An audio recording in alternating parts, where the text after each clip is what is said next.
A Psychological Shipwreck by Ambrose Bierce.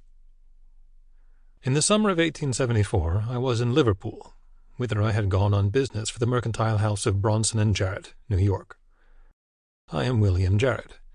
My partner was Zanus Bronson. The firm failed last year, and unable to endure the fall from affluence to poverty, he died.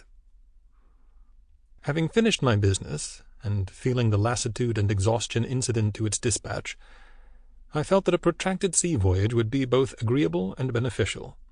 So instead of embarking for my return on one of the many fine passenger steamers, I booked for New York on the sailing vessel Morrow, upon which I had shipped a large and valuable invoice of the goods I had bought.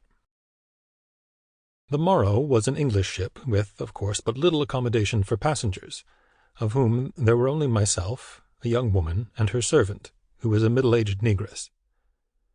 I thought it singular that a traveling English girl should be so attended, but she afterward explained to me that the woman had been left with her family by a man and his wife from South Carolina, both of whom had died on the same day at the house of the young lady's father in Devonshire, a circumstance in itself sufficiently uncommon to remain rather distinctly in my memory, even had it not afterwards transpired in conversation with the young lady that the name of the man was William Jarrett, the same as my own.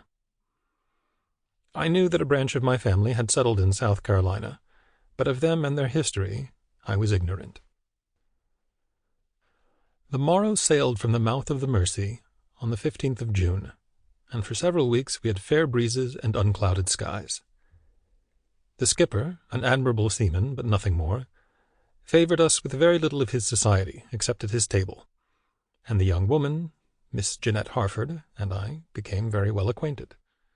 We were, in truth, nearly always together, and being of an introspective turn of mind, I often endeavored to analyze and define the novel feeling with which she inspired me, a secret, subtle, but powerful attraction which constantly impelled me to seek her.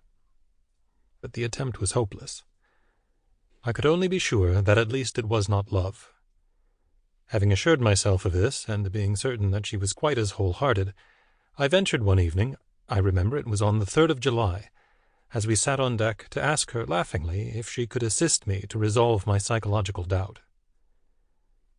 For a moment she was silent, with averted face, and I began to fear I had been extremely rude and indelicate.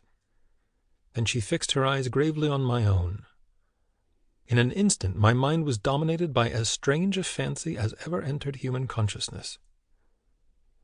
It seemed as if she was looking at me, not with, but through those eyes, from an immeasurable Sample complete. Ready to continue?